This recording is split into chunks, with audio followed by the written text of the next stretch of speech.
Broadcasting Network. This is Tom Maloney, head coach of the girls varsity basketball team, and you are watching Warrior Basketball on the Amityville Broadcasting Network. This is the Warriors Basketball pre-game show on the Amityville Broadcasting Network. And a good evening and welcome to the Fred Williams Memorial Gym here on the campus of Amityville Memorial High School as we get set to bring you Warrior Basketball as the Amityville Warriors girls basketball team gets set to host the Islip Buccaneers right here on the Amityville Broadcasting Network. I'm Matt Grice along with Aaron Kruder. We're about 23 minutes away from tip-off and we have plenty to get to here as we'll break down the last game. We'll hear from Coach Maloney and of course talk about the upcoming contest between the Islip Buccaneers and the Amityville Warriors. Aaron, how are you today? I'm great. How are you? I am doing fantastic. Today's action should be a lot of fun as Amityville has improved so much from last season. They currently come into this contest with a 6-8 record overall. They're 2-4 in league play. They currently sit at 5th place out of 7 teams in the League 5 standings. But if you look at the last few years, they didn't have a win, let alone a league win. And it's been, Coach Maloney believes, 2020 the last time they pulled that off. So this is a team moving in the right direction. They're playing an Islip Buccaneers team that currently sits in 1st place with a 6-1 record in league, 6-7 overall, and a team that the Warriors fell short to by 1 point earlier in the season. Yes, that's true. I mean, the build up to this game from their loss early in the month, I think Amityville is ready to take on Islip again, and I think they have the chance to secure the win in the final quarter. So it should be fun, but before we get to today, we need to revisit what happened against Sayville last week. So the Warriors, they haven't been in action since Thursday, January 18th, so they've had a little bit of time to rest and recuperate.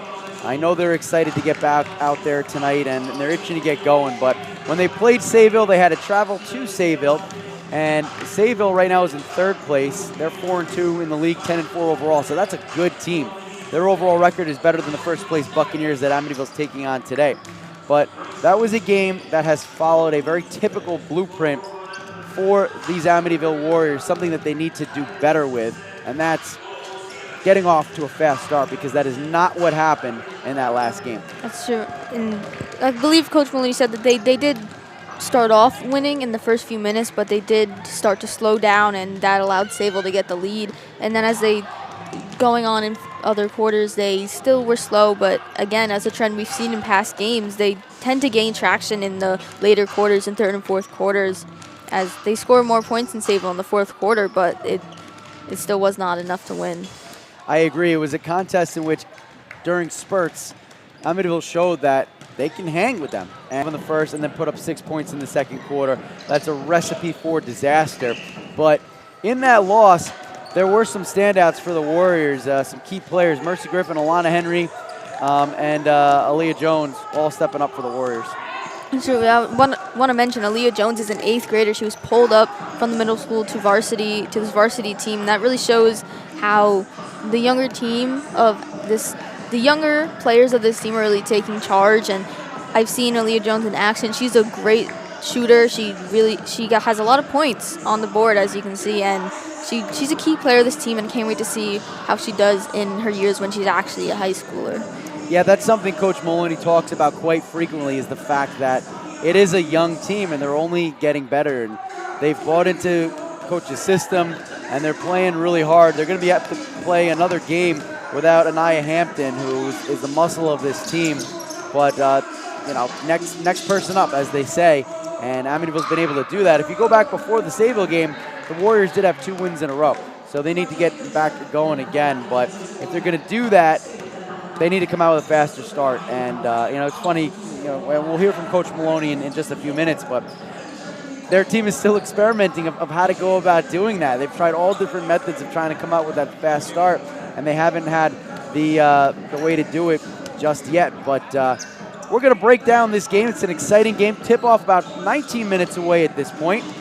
And Aaron Kruder will have the call for us. I just want to make a reference to the fact that this will be the first time in the history of the Amityville Broadcasting Network that we have a female doing play-by-play, and we're very excited to showcase Erin's talents coming up in a little bit. Hopefully we get a good game as well between the Amityville Warriors and the Islip Buccaneers. We'll break that one down for you in just a few minutes, but first, I had a chance to catch up with the head coach of the Amityville Warriors, Coach Tom Maloney, just a little while ago to talk about today's contest. Matt Grice with head coach of the Amityville Warriors, Coach Tom Maloney. Coach, at this point in the season, you guys are in 5th place in League 5. However, you have 2 league wins. It's a big improvement from last year. Despite the 5th place, talk about how much this team has improved in 1 calendar year. It's a remarkable turnaround. We go from last year, we were 0-16.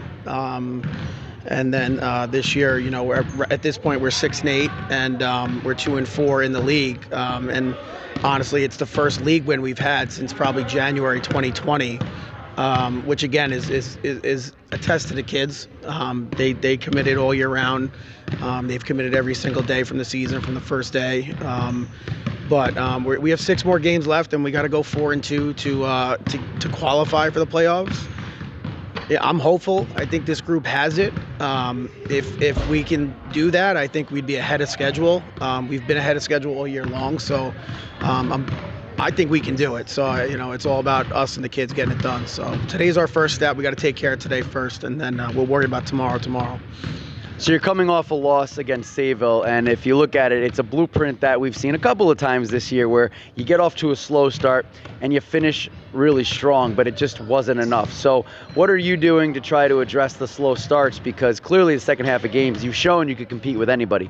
Yeah, it's been a year thing with slow starts for us, and I mean I've tried everything. I've tried earlier warm-ups, I've tried shorter warm-ups. I've tried different songs on the warm-up. I've tried, before our last Islip game, actually, we played 5-on-5 in the gym. They had another gym when we were at their school, and we played, and it sort of helped or whatever. But I think that starts with we're young, so they come out kind of timid, and then they see what they got, they get comfortable, and then they start going. We would love to come out tonight and play fast. Against Sayville, we came out, we did play fast for about 6 minutes. We were winning for about the first 4 minutes of the game. But, and then we started doing our little costly turnovers and stuff. And that's something we've been working on for 2 weeks straight. So, I mean, we work on it every day, but we've been really concentrating on it for 2 weeks. So we'll see. Hopefully it translates tonight out in the court. So you mentioned your team is young, and they are. Mercy Griffin, only a sophomore, leading scorer for your team against Sayville in that loss with 18 points. How much has she improved this year, number one? And number two, how much does it help having people like Alana Henry handle the leadership part so that she can focus on the basketball? Yeah, I mean Mercy, when we first saw her last year, we saw she's got, the it factor when it comes to basketball. When she plays, it looks like she knows what she's doing. And it's more or less her just playing through the ups and downs. When it's down, it's tough for her. But she's been incredible. Against Sayville, a couple of us didn't really have a great game, and she just kind of took it upon herself and started going to the hoop and being aggressive. And we really, if we want to take that next step, we need Mercy to take that next step with regards to going to the hoop. We can't rely on Alana. We need Mercy to score 12 to 15. We need Natalia Baptiste to score 10 and have 10 assists. We can't just rely on one person having 30 points and expecting to win. So it's been awesome to see Mercy. I know how hard she's worked at this over the last year. So it's really nice to see it come out against a team like Sayville. But as far as Alana goes, I mean, she's invaluable. I mean, from on the court to off the court. I mean, there's days where she mentions things that I probably should have mentioned, as a coach, and you're like, all right, that's you're right, Alana, good call, and she's almost like a third coach. And she's a great leader. She's a leader for flag football, and she's a leader for volleyball. She has that experience with it. And I think this year she's really starting to talk more with regards to taking girls in under their wing. And a couple of the games in the fourth quarter, she just said, well, let's just do this, and she got it done. So that's big for us for today. We need that from her today again. So you've referred in the past to Hampton as the muscle of this team. A, when can we expect her back? And B, how do you overcome her absence in the lineup? So Anaya she's about a week away, according to herself, and me speaking to some of her doctors and her mom and stuff. It's she's going through physical therapy and stuff. So it's a process with that, and we're hoping to get her back next week. She's a big part of our team, whether she's starting or coming off the bench. She's still a big part for us. JL Aiken has stepped in for her, and even subbed in for her at times this year. And I mean, she's another one that's improved tremendously. And, without JL, I don't know where we would be, because if Anaya's out, we got to put somebody else in. And JL is a rebounding machine. So, and she's a smiling face on the court no matter what's going on. So obviously that keeps us, positive in the fact that she brings that smile to everyone's face. All right, Coach. Well, today you have a juggernaut coming in Islip. They sit atop the League 5 standings. However, you played them back on January 6th, not too long ago, and you lost in a heartbreaker by 1 point. So how much confidence does that instill in your team today, and what is it going to take? What are your keys to finish the job this afternoon? I think it was our first league game, and like you said, we were up and down with that game. We started off slow again, and we were down by 18 towards the end of the third, and then something just clicked for us, and we rolled for a while, and then we got up by 7, and then they hit a couple of nice shots, and it was 1, and then it went back and forth, and they ended up coming out on top, hitting a free throw with 4 seconds left, and then it instilled a lot of confidence. A lot of the girls were very upset, which is a good thing. That means they care about winning and losing, and then that's obviously the most important thing. But they a couple of the girls said we're gonna get them the next time, and I think that set us up to for this game today. And if we got blown out by 25, it would be a different story. It would be me trying to get them, come on guys, we can do this, blah blah blah. But I think I seen some of the girls out here early. Like Alana's been out here locked in, warming up on her own, which I don't see a lot. So it means something to them today. It definitely does. We've had a week to prepare, and they haven't had a game in the week, so they're chopping at the bits too to get out here and play a basketball game. So it's a big one for us today, and like I said, we just got to take care of today and worry about tomorrow. So we're looking forward to it, and hopefully we get the results that we're looking for. Coach, thanks a lot. Best of luck today. Of course. Thank you guys. You're always the best. Appreciate it. All right. Thanks, Coach Maloney. And what a lot of great information there. It really gives you an idea of where this team is at right now, their mindset. It seems like the girls are really buying into the system. And, he brought up a good point there, and I like the fact that because they lost by 1 point to the best team in the league right now, instead of coming into the game and having to give a speech about, come on girls, we're going to fight hard, we're going to see what happens, hope for the best. Instead, they find themselves in a situation where it's like, let's go out and finish the job. And I'm sure that's going to be something that inspires this team. That's true. And Coach Maloney, he's just started coaching this team last year, but he's been so good to the girls, and he's been such a good coach. Then he's really inspired them, really motivated them, especially in his second year of coaching. It's a change. They haven't won a league game since January 2020, and this year they changed that. They really changed their record, and they changed their game, their skills have improved greatly, and it's great to see. Matt Grace alongside Aaron Kruder here on the Amityville Broadcasting Network. We're now going to check in with the third member of our crew on the sidelines, Ramisa Chowdhury, who has a report. Hi, it's Ramisa Chowdhury. I wanted to talk about Coach Maloney. He was talking about the Secret Santa today and how Naira Kieran came up with the idea. She was a senior last year on the varsity basketball team, and she was talking about how she came up with the idea and how it's a fun way to, before the game, to prepare and just a gift idea that they exchanged. And it was fun. And they also did indoor soccer, so that was pretty great also, that they also practiced, had fun. And yeah, that's all I have to say. Back to you. Ooh. Thanks, Ramisa. We appreciate your report. And we are going to be underway soon, about 9 minutes away from the opening tip. We told you the Warriors coming in a loss against Sayville. Now they have to take on a juggernaut at the top of the standings, and that is the Islip Buccaneers. You mentioned Islip 6-1. They are in first place. The Warriors right now sit in 5th place at 2-4. And right now, Aaron, this is a team that is hoping to make a run at the postseason, something they have not seen for quite a while. So in order to do that, they are going to have to get the job done today. Let's start by looking at what they did last time they played against Islip. So the Warriors had to go on the road, hostile environment. Once again, a really bad start, but what an exciting finish and what amounted to a 1-point loss, 49-48 on the road. Yes, I mean, obviously, as we said before, they got off to a slow start as they do a lot. We've seen a trend in their past games, but they always bounce back in the third quarter, fourth quarter. They get back. They score the points up, and they eventually got it to a point where they were only 1 point apart, but unfortunately, they were not able to score again, and Islip ended up winning just by 1 point, and that difference is just so small, but it's so significant.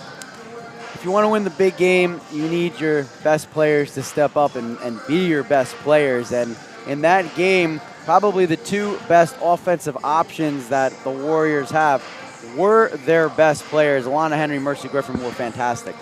Yes, that's true. Alana Henry, she is the captain. She's only a junior, but she's very good at what she does. As Maloney said, she really takes that leadership role so seriously, both on and off the court. And she's just a force. Even in her other sports that she plays, she's a multi-sport athlete, which is great. And she works hard in the offseason, and she's a very good scorer, scoring 18 points in the last game against Islip, which is great. It's good for them. Mercy Griffin putting up 14 of her own, and we're going to have to look for those two today. And Coach Maloney mentioned it in our coaches show just a few minutes ago. You need to have balanced scoring. You need more people to step up and be able to get the job done. So if their two best players can be at their best, that's fantastic, but they're going to need scoring from other places on the court. One area we mentioned before they're not going to get any scoring from is Anaya Hampton. She is still out with an injury. We wish her all the best. She's here cheering on her team and being a great leader for them, but they're not going to have that, as Coach Maloney puts it, that muscle underneath today. And I think a key element to look at for this game is who's going to step up for the Warriors. But it's also important on the defensive side of the ball, who are they going to target to shut down, as Islip has quite a few weapons and spread their offense around very nicely last time these two teams met.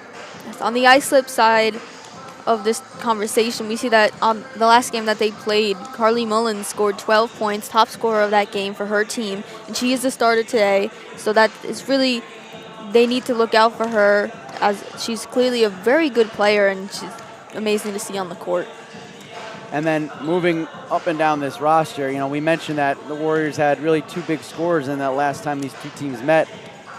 There's probably 5 or 6 offensive options that the Islip Buccaneers bring in. And, the Warriors are going to have to be mindful of that. They're going to have to find ways to be strong defensively and really try to, you can't really key up on 1 or 2 players because they have such good ball movement and they can score from different options.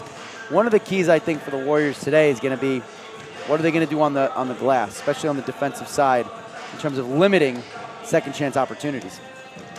That's very true. I think that they need to focus on defense, but also with their scoring, they are depending on just Henry and Griffin are the main scorers of this, as well as Leah Jones, the 8th grader, she has a lot of talent here, a lot of young talent, a lot of potential that she can grow into these few years.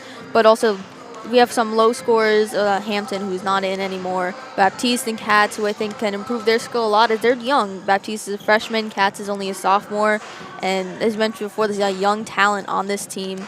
And they also, with the scoring, they can solidify their defense against Mullins and Moran, who are the top scorers from Islip, and just win. And it's interesting, too, because Islip also has a very young team. In fact, and we'll give you the official starting lineups on the other side of the break as we get ready for the opening tip. But if you look at Islip's starting lineup, they have 3 sophomores in there. That's going to be Riley Moran, who's in 10th grade. But that also is going to stretch out to Tegan Rayo and also Abigail Dumagard. 3 10th graders in the lineup. So it's true that Amityville is a young team. That's not going to fly as an excuse today, but I think what we've seen is both of these teams may be young, but they are starting to gain a lot of experience, and Islip's already showing that. But one of the ways that Amityville has gained a lot of experience is all the hard work they've done in the off season. Yes, that's true. And the young talent here on both teams, I think it will be interesting to see, because other teams that Amityville has played in the past, they're not as young as they are. But this team, it's evenly matched. I mean, three of the starters on Amityville are also sophomores, so it's kind of evenly matched. And I think it'll be interesting to see how that plays out, how these young players go up against each other, what they know about the game, how they play the game, and how that compares. Coach Maloney had many of the players on his team playing in summer leagues and spring leagues and practicing in the off season. And so even though they are young, and this is only the second year with Maloney at the helm, they have a lot of experience playing together. Obviously, the stakes are higher when you're talking about league play, when you're trying to make the postseason and see where you can go.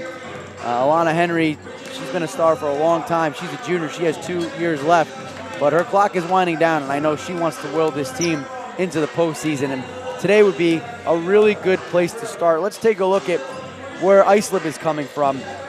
So you mentioned before that Islip is coming in with a 4-game winning streak.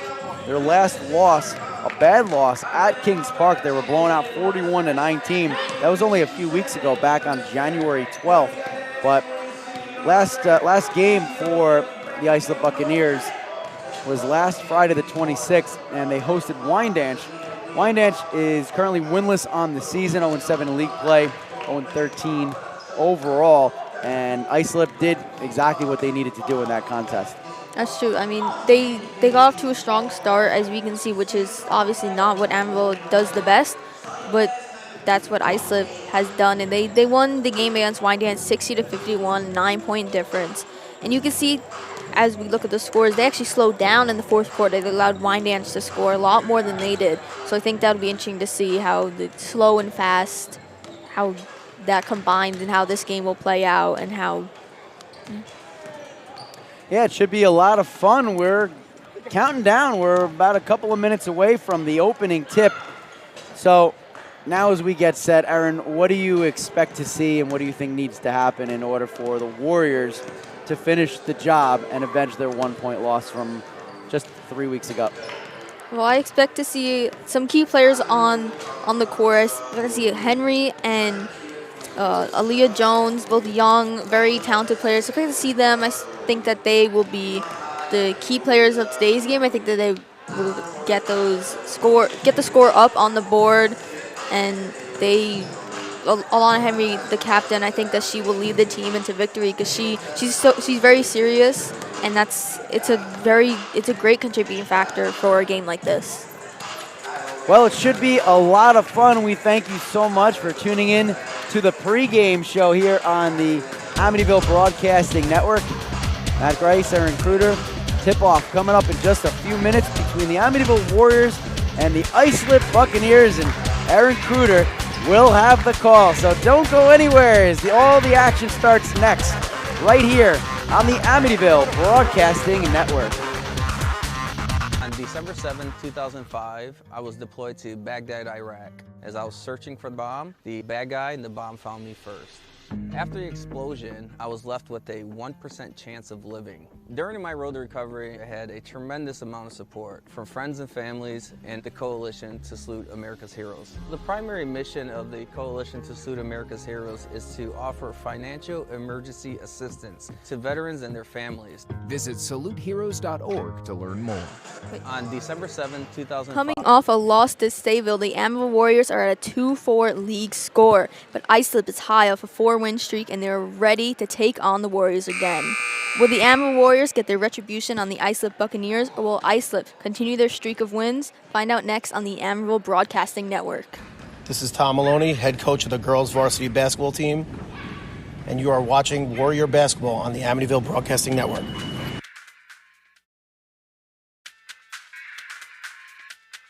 It's time for Warriors Basketball on the Amityville Broadcasting Network. Good evening and welcome to the Amityville Broadcasting Network. We're here at the Fred Williams Memorial Gym. I'm Aaron Kruder with Mr. Grice by my side. We are ready to see the game today. should be very interesting with Islip coming off of a 6-1 streak and Amityville Warriors on a 2-4 lead score. I think that this game will play out nicely.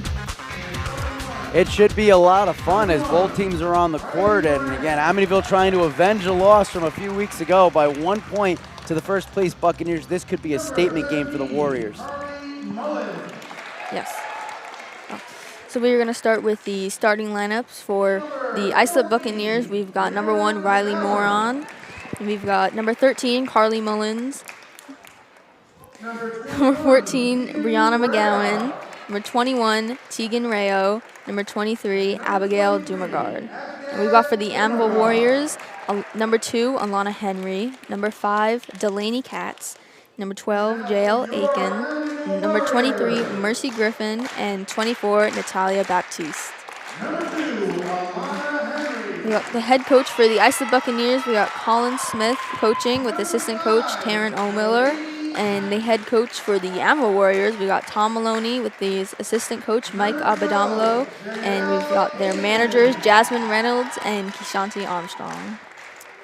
A nice crowd on hand here. Again, this is a huge game for the Warriors. This is going to really help determine A, how much of a shot do they have at making the playoffs, and B, how serious they should be considered in terms of a contender. If Islip ends up beating Amityville soundly, you start to wonder maybe it's best to look towards, how good can this team be next year? But if the Warriors can pull this off this afternoon, League 5 is going to start taking this pretty seriously. That's true. And as we said, Maloney said in the coaches show earlier, okay, we're going to send it to the national anthem.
Welcome back to the Amityville Broadcasting Network. I'm Aaron Kruder with Mr. Grice. We're getting ready for this game today. Yeah, we are all set. Both teams getting their final messages. It's the Buccaneers hanging out with Coach Colin Smith as he delivers his final words before they hit the floor. Coach Maloney leaving it up to his captains, his leadership, as the ladies are almost at center court. And it looks like they are ready to go. The officials are coming out on the court, and it's time for basketball here in Amityville. It should be a great contest. Very true. And getting the players out ready for tip-off.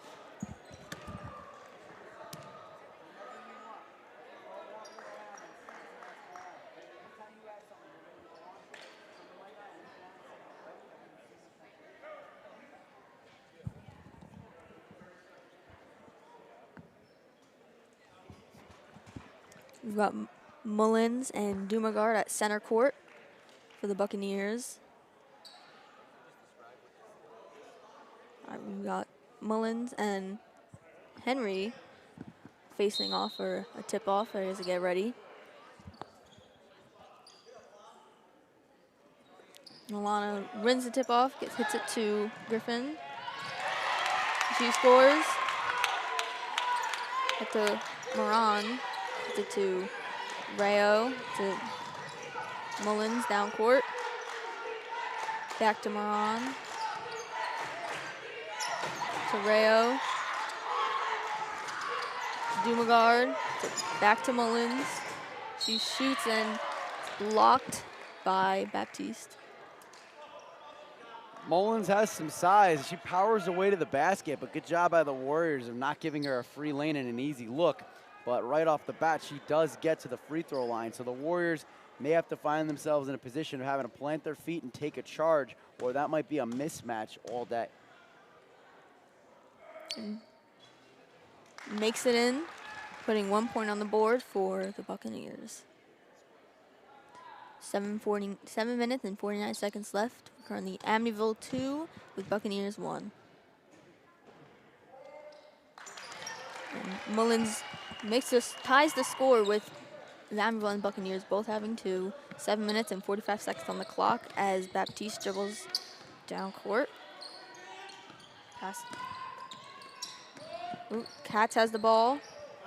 Pass it to Baptiste. And Dumagard recovers the ball. It was down court. Shoots it up.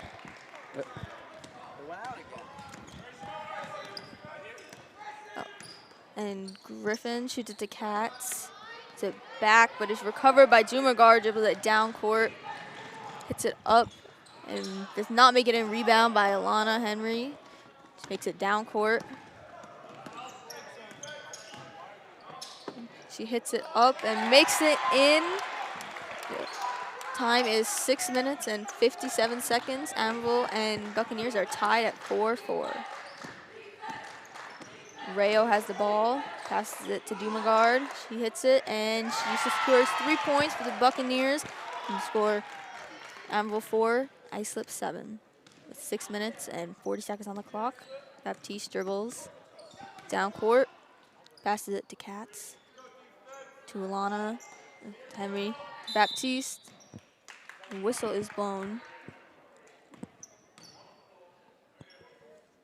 Call a foul on the Buccaneers there, so the Warriors will inbound under their own basket. Going to call a foul on the Buccaneers there, so the Warriors will inbound under their own basket. 6 minutes and 30 seconds on the clock. Amityville 4, Buccaneers 7. Mullins has the ball. It is down court, hits to Dumagard. Long pass to Rayo, to up court to Moran, who does not make it in. Recovered by Mullins, hits it to Dumagard. Bounces off the rim, it's the Cats. Henry passes to Baptiste. And that goes back to what we talked about in the pregame. Don't allow those second chances. Good job with the Warriors on the glass. Baptiste runs up, recovered by Dumagard. Great fake Long by pass. Baptiste. She can't convert. Dumagard dribbling midcourt with the ball. Long pass to Mullins. Mullins, and should not make it in. Rebound by Mullins. Amityville hits it out.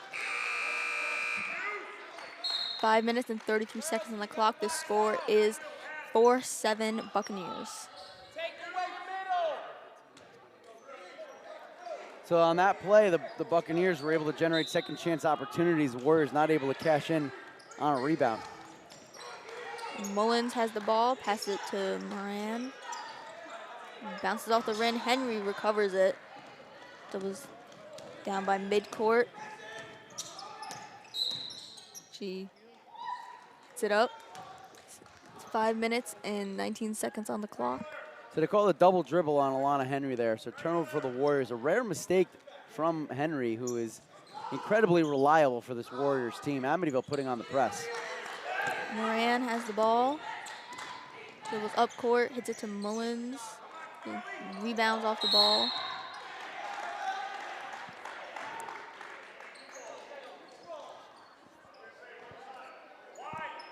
Jump ball, possession, Islip. Great effort by Aiken fighting for that ball. Julia Aiken's playing the role that Anaya Hampton usually plays, but the officials call the jump ball. Islip gets the possession. And Dumagard hits it in, a three-pointer. 5 minutes and 2 seconds on the clock. 10-4 Buccaneers. Henry dribbles down court, hits it to Katz, passes it to Griffin. Aiken has the ball, recovered by Rayo. It to Dumagard. Stays midcourt. To Moran. Passes it to Dumagard, who hits the three-pointer for Islip. 4 minutes and 30 seconds on the clock. 13 for Islip. So Amityville's going to have to do something to shut that down. Right now, the inside game's been strong for the Buccaneers, but from beyond the arc, Dumagard's been on fire. Henry has the ball. Down. And Mullins hits it out of her hand. So the Warriors keep possession. As they say, last touch off a purple jersey. We'll have to see if Amityville can capitalize. A slow start. This could get ugly quick if Amityville doesn't start cutting into this lead. Griffin has the ball, hits it far to Jones. Henry has the ball. Loses possession of it. And she takes it. Up at midcourt. Loses possession of it again. Moran recovers it. It's it to Mullins. But it goes out. Possession, Amityville. So that was really good defense by Carly Mullins. Alana Henry wasn't sure if she was going to be whistled for a backcourt violation, which is where the hesitation was, but Mullins playing really good defense, gets the steal, gets the offensive opportunity, but a turnover ends up giving the Warriors another chance. Griffin has the ball, passes it to Henry. She hits it off, and Aiken scores 2 points for Amityville.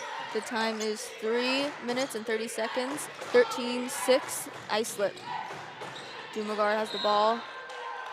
Possession, Islip.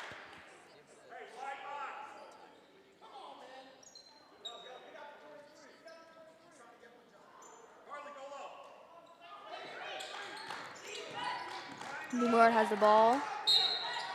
Whistle is blown. Double dribble. So we've seen a couple of those today, something the referees are looking out for. Both teams have committed turnovers with the double dribble. No pressure here in the backcourt. Amityville has a chance to cut into this lead that the Buccaneers have established early, but again, they need to get their offense going quick because you don't want to fall too far behind against the best team. Griffin has the ball, passes it to Aiken. He shoots it and bounces off the backboard, recovered by McGowan, who hits it to Rayo. Dribbles down midcourt. Buccaneers definitely have the height advantage. And Rayo misses the three-pointer. Air ball. And you know what, that time the difference was as the Buccaneers have already hit three-pointers in this contest. Amityville contested it. They were in their face and made it very difficult for them to see the target. That's what they're going to need to do. Henry hits it off the rim, recovered by McGowan.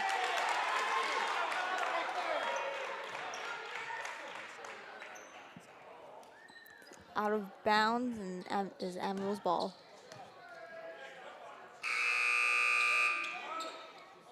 We're going to sub Cats for Baptiste. Henry has the ball. Passes it to Griffin. In the paint, drops the ball. Self-out call on the Buccaneers. Baptiste enters the game maybe to provide an offensive spark here. I know Baptiste has been working really hard in the offseason on her play, on her conditioning, and we've seen what she can do. She's only a freshman, so she's only going to get better, getting some important minutes here for the Warriors. Mullins has the ball. That's it back to Dumagard. Hits it to McGowan. Passes it to Moran. Back to Dumagard. It's a three-pointer and it bounces off the rim. Recovered by Henry. It was fast down court and bounces off the board. Recovered by Mullins. Great move by Henry, but couldn't get the shot to fall. 13-6 Buccaneers. The time is 2 minutes on the clock. Rayo. Mullins rebounds, hits it in, but shot and a foul. So that's definitely not what you want to do. If you're going to foul underneath, you have to ensure that they don't make the basket. This gives an opportunity for some more points as some subs come into the ball game, into the game. Callie Adeo, as well as Sarah Geldmacher. But at the charity stripe right now is Carly Mullins, who aggressively to the basket, looking for a chance to complete the three-point play. And it does not go in, bounces off the rim. And it looks like they're going to keep possession with the purple jerseys. Dumagar has the ball. Passes it to Ureo, who does not make it in. Recovered by Adeo, but air ball, jump ball. So this time the possession arrow favors the Warriors. Let's see if they can capitalize on the turnover. Baptiste heads midcourt, down to the paint, passes it to Griffin, hits it up, and it bounces off the back of the board. Recovered by Mullins, who heads fast down court. Stops and passes it to Dumagar, who shoots and hits it off the rim. Recovered by Aiken. Down her court. Passes it to Baptiste, who hits it up. And the score is now 15-8, Buccaneers with 1 minute and 5 seconds on the clock. What a great move by Baptiste, faking out the defender and driving to the hoop. Dumagar has the ball, passes it to Mullins. Recovered by Baptiste on the floor. Great defense by Baptiste and Henry there. So they're going to call a timeout, Warriors, and that's, I'll tell you what, so we were talking about Baptiste a few minutes ago. She's only a freshman. She has definitely brought a spark here. A great move on one side. She gets the steal on the other side, and then as she dives onto the ball, she's smart enough to realize that she needs to call a timeout so that she doesn't get called for the traveling show. She saves the possession for the Warriors, and I'm very impressed by what I've seen so far, not just today, but this season from Baptiste, and she's going to have a nice career here in Amityville. But going back to that move that Baptiste made, it really started with Jaleel Aiken coming down with a defensive board. This Buccaneers team has a height advantage against the Warriors, and that's clear to see. This is going to be very hard for Amityville to be strong on the glass today. But because Aiken was able to pull down that board, not only does it prevent another opportunity, but it turned into transition points for the Warriors. And they're slowly cutting into this lead, and with only 53 seconds left to go in the first quarter, they have the ball right now, and they need to try to continue to get that offensive rolling. Baptiste starts with the ball. And full court press by the Buccaneers, recovered by Dumagar, hits it in. The score is now 17-8 Buccaneers with 45 seconds on the clock. Henry has the ball, giving hard down court. And she is hit out by Mullins. Mullins has shown great defense for her team. She definitely has a height advantage against the Warriors today. So I've seen in the past that Amityville sometimes has a very difficult time of breaking that press. Less teams have been doing it against them this year, but Callie Adeo does a nice job of intercepting that inbound passes. When you have that full court press on, it makes it very difficult for the Warriors to get the ball in bounds and get it up the court until they can show that, you know, Islip should respect Amityville's ability to get the ball up the court as Henry's first free throw falls. That might be something, a tool that Coach Smith continues to go to make things difficult for the Warriors. As Henry misses her second free throw, Mullins has the ball, passes it to Rayo. Long pass to Geldmacher. A travel on Geldmacher. The score is 17-9 Buccaneers and 31.9 seconds on the clock. Griffin has the ball. Dribbles down court, passes it to Henry, who baits about three-pointer, hits it, and is recovered by Aiken. And recovered by Mullins. Very aggressive on the court, hitting down, and loses the ball. Possession of Amityville. 17-9 Buccaneers, 11.6 seconds on the clock. Full court press by the Buccaneers. Baptiste has the ball. Long pass to Jones. Goes down court. Into the paint. 5 seconds on the clock. Pass to Griffin. To Baptiste, recovered by Dumagard, who throws it but bounces off the board.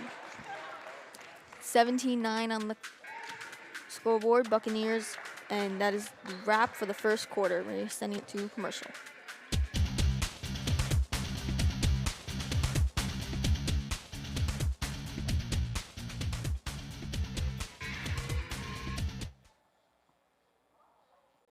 As I was searching for the bomb, the bad guy in the bomb found me first. After the explosion, I was left with a 1% chance of living. During my road to recovery, I had a tremendous amount of support from friends and families and the Coalition to Salute America's Heroes. The primary mission of the Coalition to Salute America's Heroes is to offer financial emergency assistance to veterans and their families. Visit saluteheroes.org to learn more. On December 7, 2000. This is Alana Henry, power forward for the Amityville Warriors, and you are watching Warriors basketball on the Amityville Broadcasting Network. We welcome back to the Amityville Broadcasting Network. We are here at the Fred Williams Memorial Gym at the beginning of the second quarter. I'm Aaron Kruder with Mr. Grice right next to me, and we're waiting for second quarter to begin. It's been an interesting game so far. Buccaneers are currently in the lead, 17-9. It's been an interesting game so far. Yeah, another slow start for the Warriors. And Amityville came out explosive. They got on the board first as Mercy Griffin, who was 18 points last game against Sayville. She was fantastic. And then right away, Sayville goes on a 7-0 run, another 6-0 run led by the three-point dynamic play of Dumagard. The Warriors were able to chop into that lead a little bit. Let's see if they can continue to do so. McGowan shoots it, hits it off the rim. Baptiste recovers it, but hits it to McGowan. Back to Rayo, around the court. Back to McGowan. To Dumagard, hits it around the rim, recovered by Henry. And she dribbles it down court. And she shoots, bounces off the rim, recovered by Dumagard.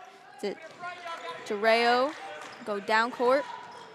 To Moran, back on the court. A layup for the Buccaneers. It's 19-9 Buccaneers with 7 minutes and 12 seconds on the clock.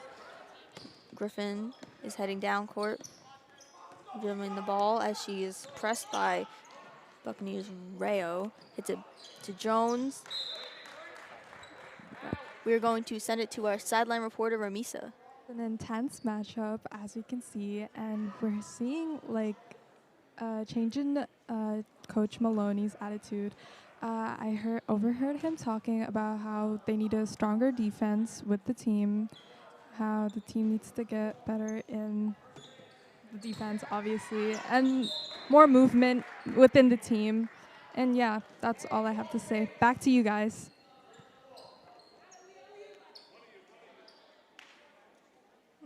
Welcome back. I'm Aaron Kruder with Mr. Grice. We've got 19-9 on the board. Buccaneers, 6 minutes and 59 seconds on the clock. Henry has the ball.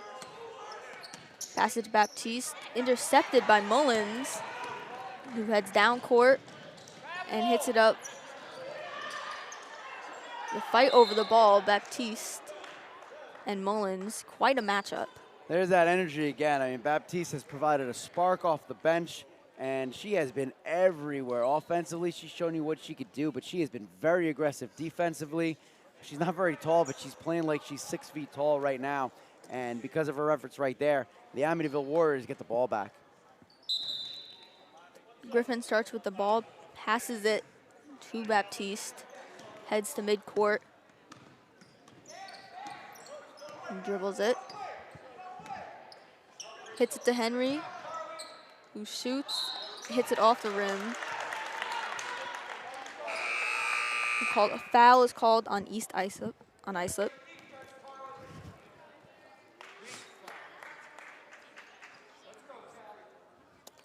So Henry goes to the free throw line. She's got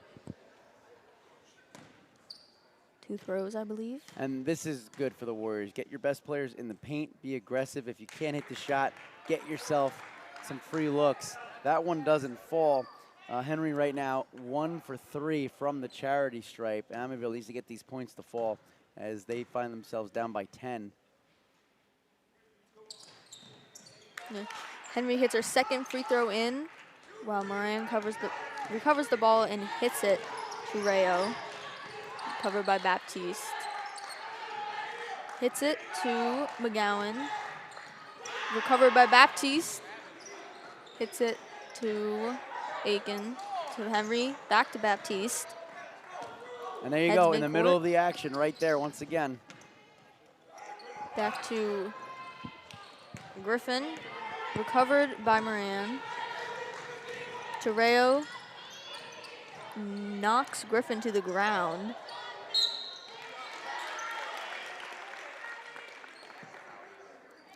Foul is called on Amityville to number 4, Callie Adio. He got 2 shots. And that's what happens when you give second chances. I love the effort from Aiken underneath. Same with Henry, as the first free throw doesn't fall. But what happened was they were going for it. They kind of got cleared out of the way. And on the third opportunity, it was the smaller bodies against the bigger bodies of the Buccaneers, and that's what leads to the foul. Adeo hits her second free throw in, and Warriors have the ball. Baptiste heading to the paint. And she's covered hard by Islip defense. Tries to pass it to Henry, but is recovered by Adio. Passes it to Dumagard. She is swaying midcourt right now. Hits it to McGowan, to Moran. Back to Dumagard, and she off the rim. Henry recovers the ball. Hits it to Griffin, heads down court. And she goes for a layup, but bounces off the rim. Islip has the ball. 20-10 Buccaneers, 5 minutes and 12 seconds on the clock. Rayo has the ball. Hits it to McGowan. Off of Henry's feet, but Baptiste recovers the ball. So there you go. You know, when you can play that good defense and turn it into extra opportunities for your offense, that's what this team needs to do. But the Warriors need to be able to get to the basket as there's a long three. Jones hits a long three for Amityville. Scores now 20-13 Buccaneers with 4 minutes and 40 seconds on the clock. That shot was from way downtown. I didn't know if that was the best shot choice, but she drilled it. Jones and Amityville takes possession.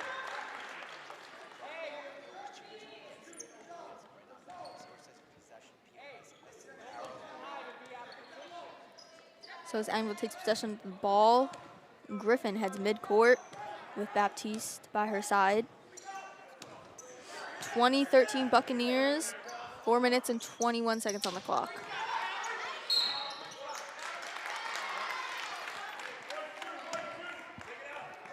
The foul on Henry. So Alana Henry, you know, it was a tough pass to get as they were trying to do a little alley-oop over the shoulder pass, and when Henry lost the handle in her attempt to get it back, she ends up committing the foul turnover on the Warriors. Moran passes the ball to Rayo, misses the three-pointer, recovered by Griffin. Heads down court, and she bodies Rayo, Dumagard to the ground. Offensive foul on Amityville. And that's what I was saying earlier, that the Warriors need to do more of. Plant their feet and force Islip to run through them, take the contact, but then draw the charge. And kudos to the Buccaneers there. They planted their feet. I love the effort by Griffin driving hard to the hoop, but she was met with a wall and gets called with a charge. Islip starts with the ball with number 1, Moran. It's 20-13 Buccaneers with 3 minutes and 54 seconds on the clock in the second quarter. Dumagard passes to Moran. Back to Rayo, who goes through Adio's feet. Amityville takes possession of the ball.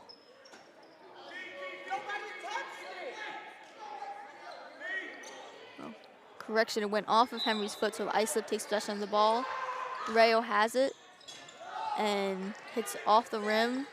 Fight for recovery. Rayo has it. Henry takes the ball. That time Henry snatched the rebound, but still giving too many second and third chance opportunities up to the Buccaneers. Henry is dribbling around the court, hits it to Francis. A senior dribbles it and misses her shot, but recovered by Dumergard. So Francis is a player that's known to give Amityville a spark off the bench. She's been the 6th woman, which means your #1 scoring option off the bench. We'll see if she can do that, but that shot didn't look pretty for the Warriors. McGowan hits it off the back of the board, recovered by Moran. To Dumergard, whistle is blown. Looks like everyone's confused at what that one's about, including the other referee. Coach Maloney checking in, and they're going to give possession to Islip. Throwing a sub in. Rayo goes out, and they're putting Geldmacher in. Moran starts with the ball.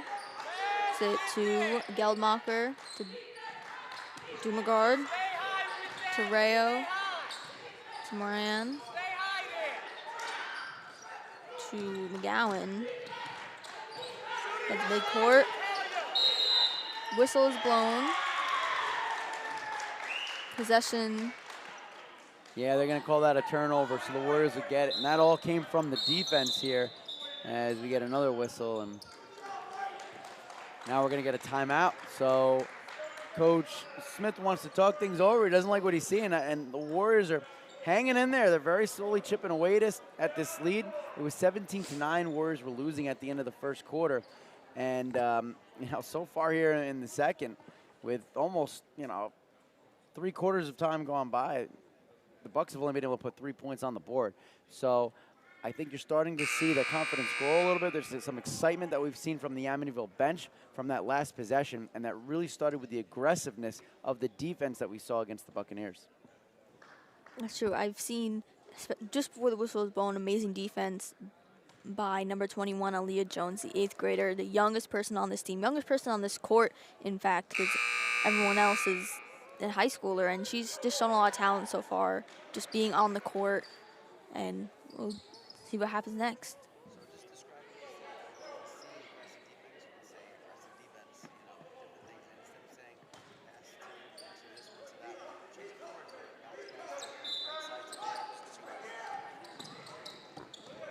Henry has the ball, throws it deep to Francis, who loses a shoe, but it's recovered by McGowan.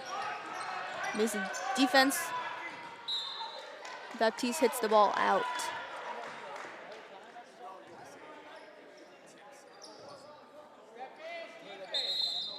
Islip takes possession.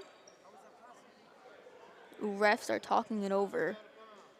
Confusion by everyone on the court as Coach Maloney also looks confused, but let's see what cause of this is. Islip takes possession of the ball. Geldmacher throws it, takes it back, misses the three-pointer, but it's recovered by McGowan. Baptiste stumbles on her feet. Dumergard has the ball, hits it off the rim. Great recovery by Alana Henry. Passes it long to Baptiste. He just misses the layup. Geldmacher running down court. Passes to Moran. Passes it to McGowan, who loses possession.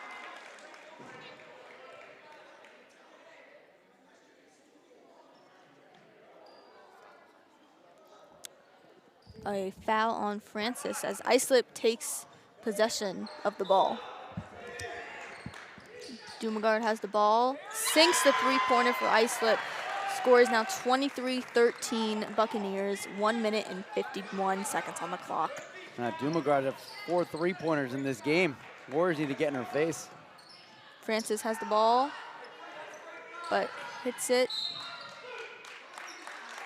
Islip takes possession of the ball. Warriors are hanging in there, though. I mean, basketball, I always say it's a game of runs, and if you keep it within 10, anything can happen here. Now, last time these two teams played, Islip built a good lead. Amityville cut into it. ended up going up by 7 themselves in the fourth quarter. Islip came right back. So I think Amityville has been able to stop the bleeding, but they've been playing in dangerous waters here as they have not taken advantage of enough opportunities back on the offensive side of the ball. Moran hits it off the rim as he attempts for a three-pointer. McGowan has the ball, hit hard by defense. Dumagard, the whistle is blown. Amityville takes possession. A 3-second violation is called as Baptiste has the ball, guarded by Dio. Hits it to Francis as Dumagard falls to the floor. Great recovery by Aiken.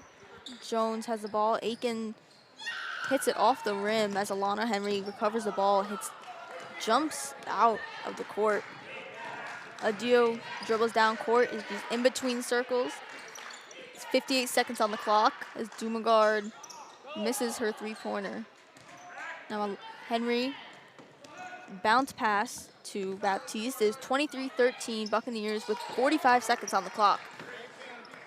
Geldmacher has the ball, long pass to McGowan. See the Warriors scrambling as Moran misses the pass. And Amityville takes possession. It looked like, I was going to say, are they giving the ball a purple?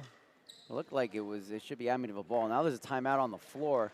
It definitely looked like the Bucks lost control of that as it went out of bounds in the far corner on the baseline. But I think it's really important here for Amityville. You know, there's 34 seconds left until halftime. 30 seconds on the shot clock. I don't know if the Warriors, they probably won't hold for a final shot here. But if you can keep this at 10 or better yet, less going into the halftime, I think that's a very big difference than being down by 12 or more. So this is a huge possession for Amityville coming up. And I'm sure that's something that the coaching staff for the Warriors are discussing right now, as we can see that Coach Maloney is, in fact, drawing up a play here. And, it'll be interesting to see. Do you want to try to score right away so that maybe you get one more possession? Or do you try to hold on to it for that shot clock to go down as low as possible and try to get some points and maybe only give Islip 5 or 6 seconds left to get another shot? So it'll be interesting to see how they come out and do this. I would expect the Warriors to probably come out and try to score as quickly as possible. But we'll see. They seem to be ready to go. And Coach Smith continuing to discuss with his girls what he'd like to see on the defensive side. But you take away the first 5 minutes of this game, and it's been a very good game so far, but that's where those slow starts will get you. And against the better teams, it's harder to come back on. Then we see Amityville take possession of the ball. Full court press. Henry passes. We've talked about that. They can't beat that press. They've struggled with it. Henry has possession of the ball again. Struggles to find someone to pass it to. She passes it long to Baptiste. In the paint, recovered by Moran. 25 seconds on the clock. Geldmacher has the ball, passes it to Moran.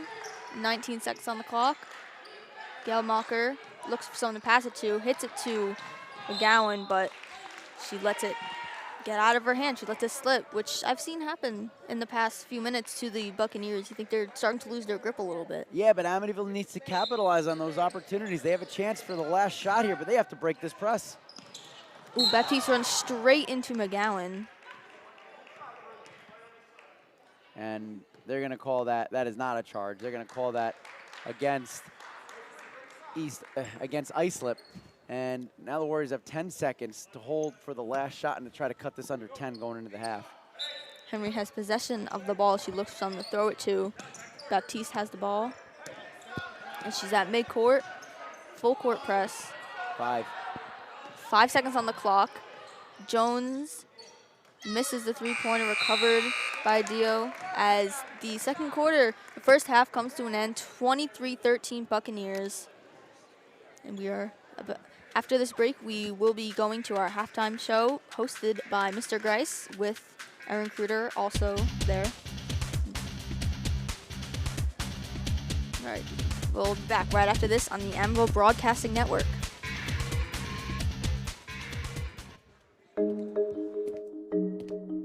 when it comes to vaping, the truth can get clouded.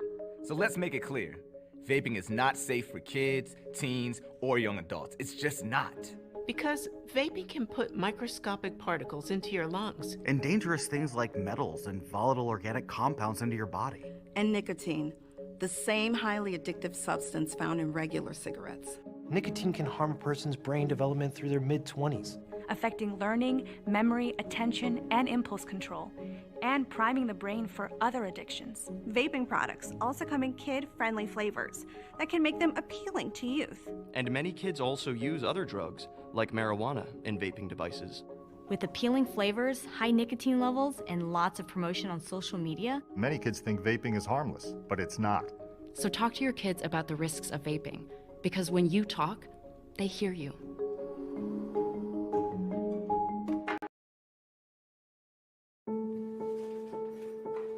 We all make choices. When it comes to alcohol, kids make choices whether to drink or not. Bye, Dad. Bye-bye. Remember, I'm going to Alex's party tonight and sleeping over. Have fun. Hey, have a seat for a second. Remind me about that party again? And adults make choices whether to talk about it. That's true of parents and every other trusted adult in a kid's life. Kids want to know our expectations when it comes to alcohol and other drugs. They want guidance and honest answers to their questions.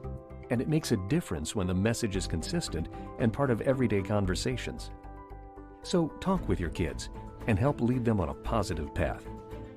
Because when you talk, they hear you.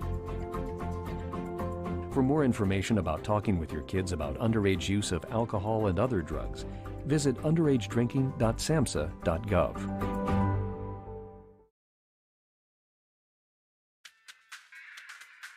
This is the Warriors Basketball Halftime Show on the Amityville Broadcasting Network. And welcome back to the Fred Williams Memorial Gymnasium. We are at the half here in Amityville. It's a 23-13. And welcome back to the Fred Williams Memorial Gymnasium here at Amityville Memorial High School. We are at the half, and it is a 23-13 lead for the Islip Buccaneers. And this one could have been a lot worse than it was, as the Warriors did not get off to a good start. They actually received 2 quick points off the board, but then Islip took charge. But to Amityville's credit, they were able to hold the line, and their defense was very strong. They forced a lot of turnovers in the second half of the second quarter. But they really weren't able to take advantage of that opportunity on the offensive side. So I'm sure that's something that's being discussed right now in the locker room of how can they generate some more offensive opportunities. And I think one of the issues that were taking place was the Warriors are at a height disadvantage. And a lot of the times, whether it was Asia Francis or even Natalia Baptiste, even at times Alana Henry, they were getting in the paint and throwing the ball up, trying to get it over the towering Bucks. And instead of taking better shots, those shots were not connecting. So the Warrior defense did what it had to do to keep their team in the game. And we're going to break down exactly what happened in the first half. But first, we're going to check in with our sideline reporter, Ramisa Chowdhury. All right, thank you for having me. I'd like to ask to Mr. Klaus, he's one of the audience members. How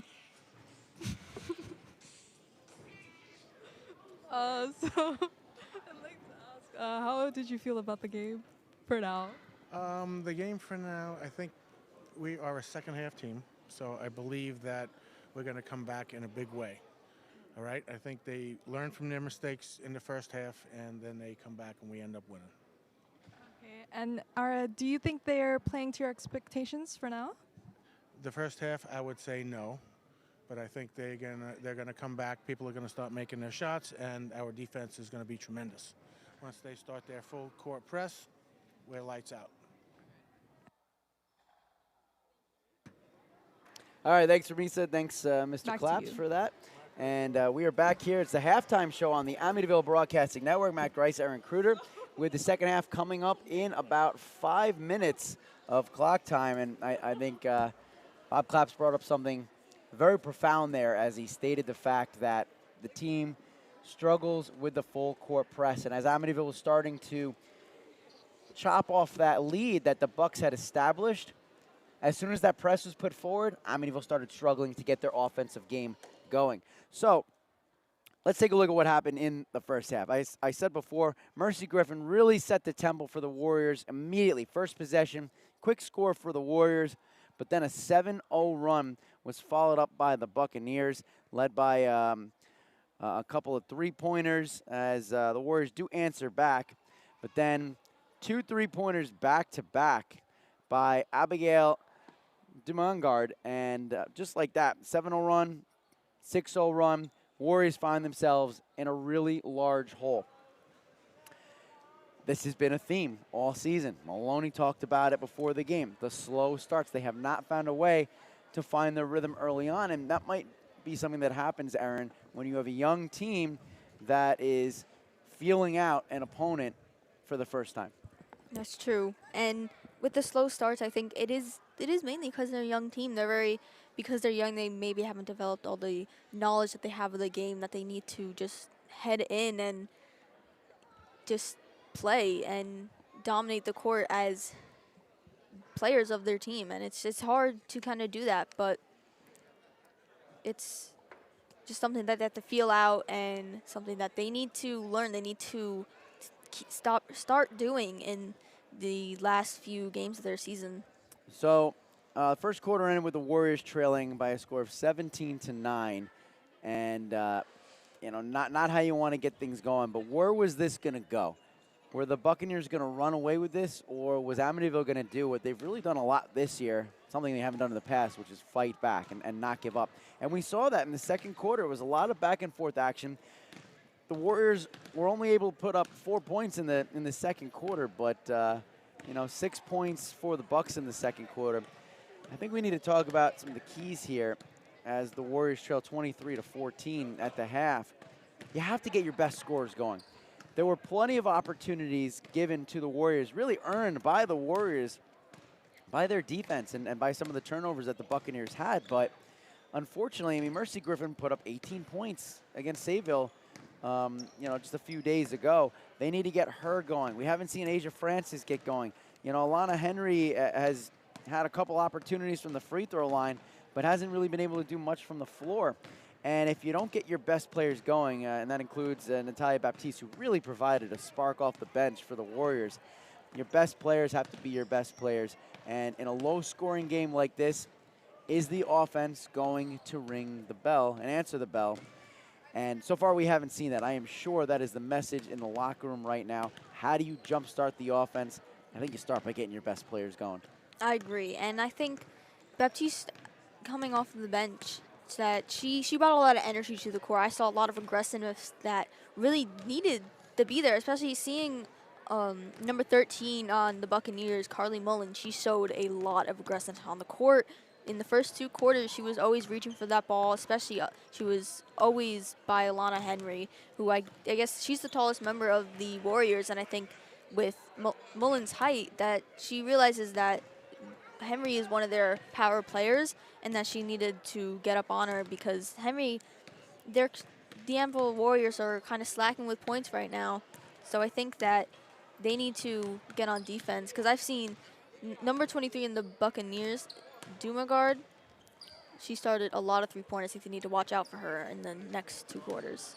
Well, we'll see if the Warriors can respond. Will their best players step up offensively? Will they find a way to break the press, chop into this lead, and get another dramatic finish like they had 3 weeks ago against this very same team? Well, we're going to find out in just a moment. Don't go anywhere. Second half action coming up right here. Aaron Kruger on the call on the Amityville Broadcasting Network. On December 7, 2005, I was deployed to Baghdad, Iraq. As I was searching for the bomb, the bad guy and the bomb found me first. After the explosion, I was left with a 1% chance of living. During my road to recovery, I had a tremendous amount of support from friends and families and the Coalition to Salute America's Heroes. The primary mission of the Coalition to Salute America's Heroes is to offer financial emergency assistance to veterans and their families. Visit saluteheroes.org to learn more. On December 7, 2005, I was deployed. This is Asia Francis, guard for Amityville Warriors, and you're you're watching Warrior Basketball on the Amityville Broadcasting Network. Welcome back to the Amityville Broadcasting Network. We are here once again at the Fred Williams Memorial Gym for the Amityville Warriors to face off against the Islip Buccaneers in girls basketball. I'm Erin Kruder with Mr. Grice next to me, and it's been an eventful first half so far. Can't wait to see what's in store for the second. Yeah, it should be a lot of fun. I've seen some really good things. I think the Warriors have shown that they belong on the court with the first place team. Amityville in 5th place right now, but a chance to make some noise here. But like we talked about in the halftime show, they have to find a way to jumpstart their offense. They have to find a way to break the press. And if they don't do that, things are going to get very difficult. Give credit to the Buccaneers. They've been aggressive. They've been physical in the paint. But the Warriors' defense really came through in the second quarter, but they did not take advantage of those opportunities offensively. Dumagard starts with the ball, long pass to Rayo, who's about mid-court, pass it back to Dumagard. To Wallace, a new addition on the court, passes it to Mullins, rebound, and she hits it in. It's 25-13 Buccaneers, 7 minutes and 43 seconds on the clock. Anvil has the ball. Aiken passes it to Baptiste, runs to mid-court, really getting guarded by Dumagard here. Katz has the ball, back to Henry, motions to her team. Really shows that leadership that she has, that Maloney stated earlier. She dribbles up court, and she sinks it in for the Warriors. Score is now 25-15. Time is 7 minutes and 14 seconds on the clock. What a difference. Warriors break the press and turn it into offense, something we did not see in the first half. Dumagard has the ball, passes it to Mullins, pushes Henry to the ground. That's a charge, and Warriors take possession. We talked about that also, right? They're going to have to get in there and take the hits from the big bodies. Now they're going to have to break another press. Right. Both teams getting set on the court as Mullins is switched out for Geldmacher. Both teams waiting. Baptiste has the ball. She looks for someone to pass it to. Katz has the ball in the paint. Passes it long to Griffin. Heads to the paint and sinks it in for Amityville. That's a run for the Warriors. Score is now 25-17, 6 minutes and 47 seconds on the clock. What an adjustment at halftime, and Mr. Claps had it right. They made the adjustments. They broke the press twice. It got fast break points. And that's Rayo hitting it 2 points for the Buccaneers, 27-17 Buccaneers. Whistle's blown as 6 minutes and 30 seconds on the clock. Yeah, Islip has the ball. Looks like they're going to say the Warriors took too long to get that ball in. So that's a turnover. That press is still going to be a factor, but they're showing that they have a way around it. Left Dumagard right open as she hits it off the rim, but it's recovered by Rayo. And Wallace is in the paint. Rebound recovered by Henry. Seen a lot of that with her so far in this game. She goes down court. She hits it up around the rim. Does not recover that rebound. You know, even though she doesn't make the shot, that's what you want to see. Your best players being aggressive, going to the basket. We didn't see it in the first half. I like what I see so far from Amityville. Rayo does not hit it in as the whistle is blown. And we will see Rayo head to the free throw line for a foul on Amityville. She will get 2 shots. And you know what? If you're going to foul, you have to make sure that they don't hit the basket. And the reason for that is you don't want to give the opportunity for the three-point play. Well, Amityville did just that. So now it's going to be up to Tegan Rayo to get the shots in from the charity stripe. She misses the first one. So already that hard foul and not allowing the basket is paying dividends. If she misses the second, the Warriors have to make sure that they're able to pull down the defensive board.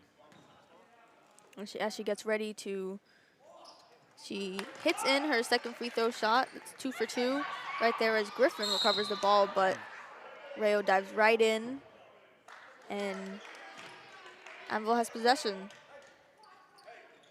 Yeah, Baptiste was wide open in the front court and was calling for the ball, but Amityville couldn't get it there. Katz passes to Griffin as Scores 28-17 with 5 minutes and 48 seconds on the clock. Eichen hits the ball back in, saves it from going out. Henry hits it off the rim.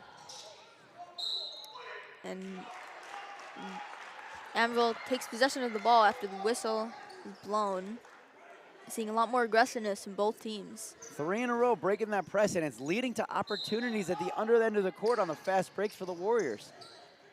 Griffin has the ball. She sinks it in. More points for the Warriors. 28-19 Buccaneers. 5 minutes and 30 seconds on the clock. Rayo has the ball, passes it to Geldmacher. Back to Rayo. Back to Dumagard. Leaving her open for those 3-pointers is quite deadly, but she misses it. Back to midcourt. Rayo has the ball. The whistle is blown. Double dribble. And Islip takes possession. Amityville takes possession of the ball. Katz heavily guarded. Dumagard takes possession. Back to Rayo. Great defense by Katz. Really.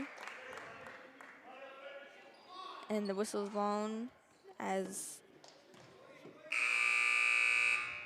Rayo goes to the free throw line. Yeah, so Rayo was charging hard to the basket, being physical, and Amityville wasn't going to cut her off, so they got in the way and they fouled her, but again, prevented her from hitting that basket.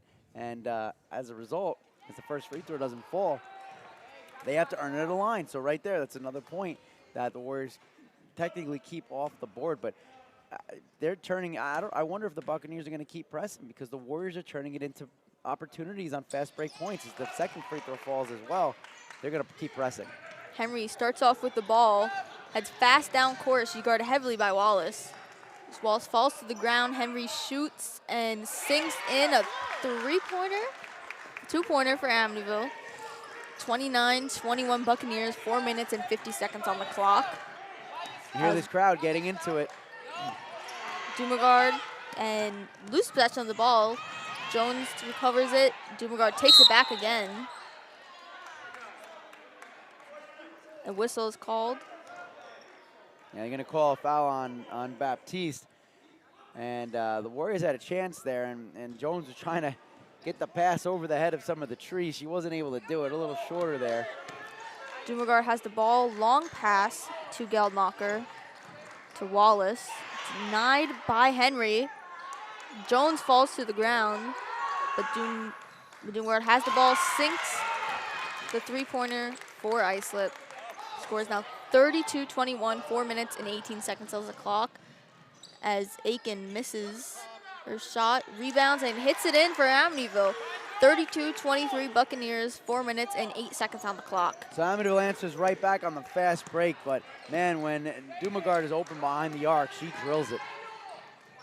Moran goes for the bucket but misses. Henry goes down court, surrounded heavily by Islip's defense as Geldmacher trips over her feet, but Dumagard recovers and passes it to Rayo. Back to Wallace. Geldmacher to Dumagard to Rayo, who hits it, and Moran has the ball, misses it, and Geldmacher hits it in, but almost hits her coach. But I see Rayo getting a lot more aggressive, as Mullins, who I said earlier was quite aggressive in the first 2 quarters, she's now off the court, and I see Rayo really filling that. Islip starts with the ball, passes to Wallace, recovered by Henry, great ball work on her. Dribbled down court, passes it to Jones, tries for a 3-pointer, but Dumagard recovers the ball, hits it long, recovered by Moran. Baptiste. And again, a smart foul. I give Baptiste a lot of credit for getting back. Amityville was caught sleeping on the transition a little bit, but Baptiste responds. That should have been an easy lay-in for Riley Moran, and the hustle to get back, they're going to have to earn it at the free throw line. Unfortunately for Baptiste, she now has a couple of fouls, so she's going to have to take a seat because she doesn't want to foul out, but Coach Maloney loves the effort. And That's Asia Francis subbing in for Baptiste, a senior. And Moran gets ready to miss her second free throw, but she did hit her first one in. And the score is now 33-23. And the time is 3 minutes and 3 seconds. Dumagard tries to deny Jones' bucket, but she does hit it out. And Amityville gains possession of the ball. So I think Jones needs to be a little more patient on those passes. Fake it, let the purple jersey get in her face, and then pass. And Francis misses her first bucket, but Moran recovers the ball, hits to Geldmacher. Long pass to Dumagard, who hits 2 points for Islip. 35-23 Buccaneers, 2 minutes and 45 seconds on the clock. Long pass by Henry to Jones, who's in the paint. She hits a bucket for Amityville. Great footwork by Aaliyah Jones right there, 8th grader. That's how you break a press right there, as 4 straight points from her. Geldmacher hits it out. Score is 35-25 Buccaneers, and the time is 2 minutes, 25 seconds on the clock. Very close game, keeping it within that 10-point difference. Jones has the ball. Dribbles down court. She's pressed hard by Rayo, but she hits it off the rim. Whistle is blown. We call a push underneath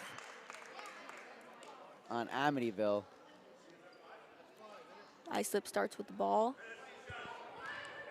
Yeah, so now the offense is doing a great job, but the Buccaneers have been able to get points on the board, answer right back. You're right, it's still within 10, but they have to start cutting into it. Whistle's blown as Rayo dribbles down court. Referee's talking it over. Confusion by players on the court. Yeah, still waiting to see what the call is. Coach Maloney's looking on. He doesn't look too happy with it. Now the referees are converging. We're still not sure. It looks like both teams are not sure what's going on right now.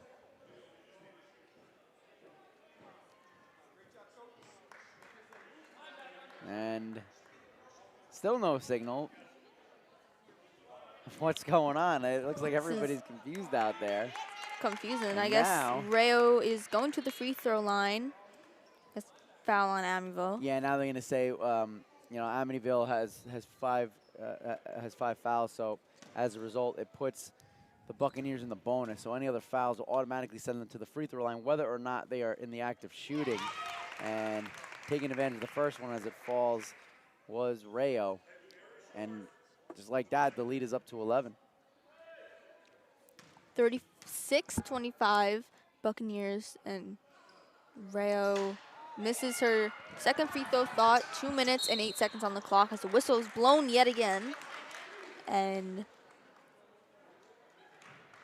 yeah, what happened was the Warriors weren't able to come down with the rebound. Ball went to the corner. Good effort by the Buccaneers, and when they grabbed it, they were falling out of bounds, so they called timeout to keep possession. So as a result, both teams will return to their respective benches. we see Coach Maloney talking over with his kids as well as Coach Smith. But we see Alana Henry, the captain of the Warriors. She's really taking a stand right now. And Maloney, we see him using a lot of hand motions to describe to his team, and I think that's good for the team as he's trying to coach them into winning, and it's good for them as the score 36-25 with 2 minutes and 8 seconds on the clock as both teams talk it over with their coaches, and the timeout comes to an end. So if you take the defense we saw in quarter 2, you mix it with the offense we've seen in quarter 3, and you get that combination in quarter 4, that's where the Amityville Warriors might get a chance. I mean, it has to start right now. But I have to say, I am so impressed with the adjustments that this team made at halftime in terms of beating the press and getting the offense rolling. Islip starts with the ball as Dumagard heads midcourt, passes it to Geldmacher, back to Wallace, to Geldmacher, to Wallace. Henry, great defense on her part, not letting Wallace hit that ball. recovery by Griffin. She heads down court. Takes a knee. Turnover. Travel on Griffin's part. Turnover. Islip takes possession.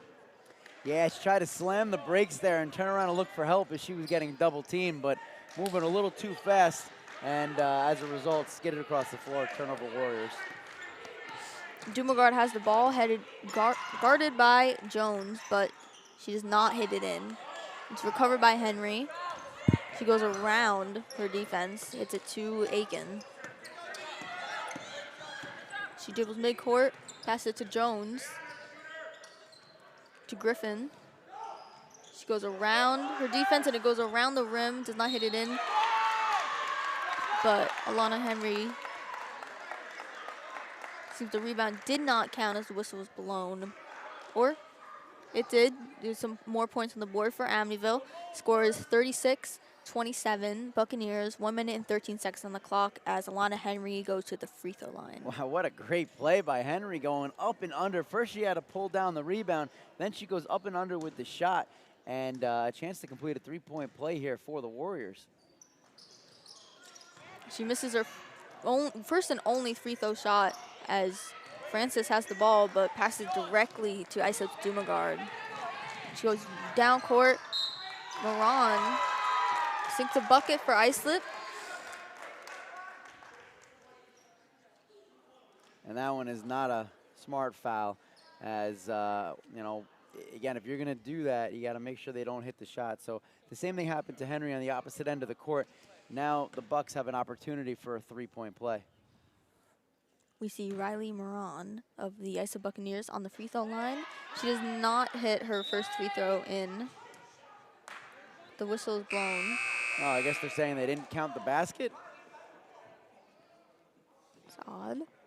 Yeah, the referees are converging now. That should have been one free throw and one only. The two refs are talking it over. She did hit the basket. So a mistake here on the officials. Either you have to count the basket and give her one shot, or you don't count the basket and she gets two. Still trying to figure things out here. And confusion by both teams on the court as try to figure out what's going on as referee goes to talk to Coach Maloney and with the officials. Not sure what is happening. A lot of, again, the rule is pretty straightforward. It's, oh, I see what they're doing. Okay. Oh, wow, okay. So they were going to give the ball to the Warriors because it should have only been one free throw. Now they're going to give possession to Islip. And Wallace overthrows it. It's it out right into their coach's hands. And I believe Amityville has the ball. Yeah, some anger there. So that was a bizarre call. That was I understand what the officials did. They made the right call by giving it to Amityville because it should have been their ball, but then they changed their mind. Smart footwork by Francis as she sinks the bucket in for Amityville. 47 seconds on the clock at the score is 38-29 Buccaneers. Dumagard has the ball. Hits it right to Wallace. Henry slaps it out, but it's a foul on Henry. And Henry's subbed out because of her fouls, and Katz takes her place. That's what's going to happen sometimes when you have aggressive defense, and now Henry's coming back in, it looks like, and Katz is returning. They might have to wait till they call for a substitution. But again, because the Buccaneers are in the bonus, that will automatically send Wallace to the free throw line with the clock stopped here. We've got 38.5 seconds on the clock, and Wallace misses her first free throw. If she misses the second, the Warriors need to make sure they hold down the board. It's a very important crunch time for the Warriors.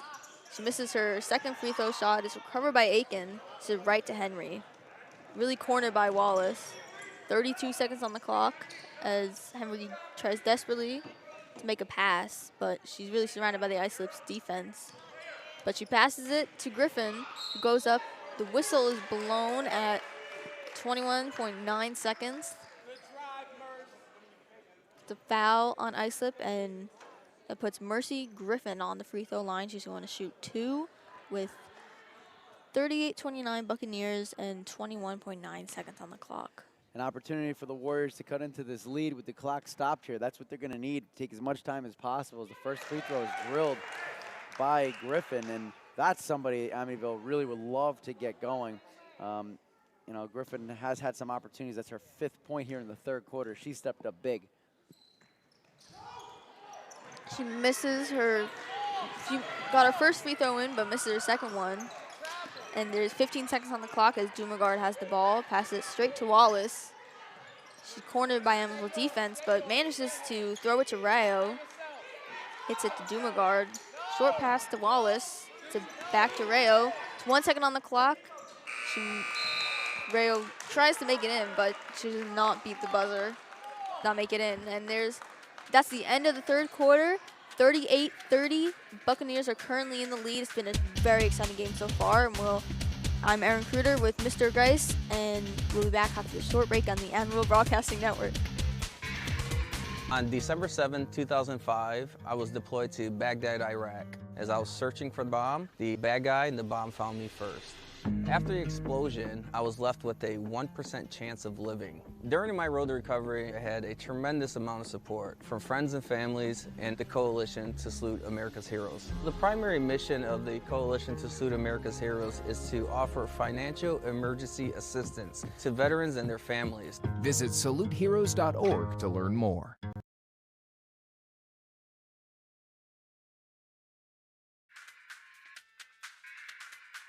This is Anaya Hampton, center for the Amityville Warriors, and you're watching Warrior Basketball on the Amityville Broadcasting Network.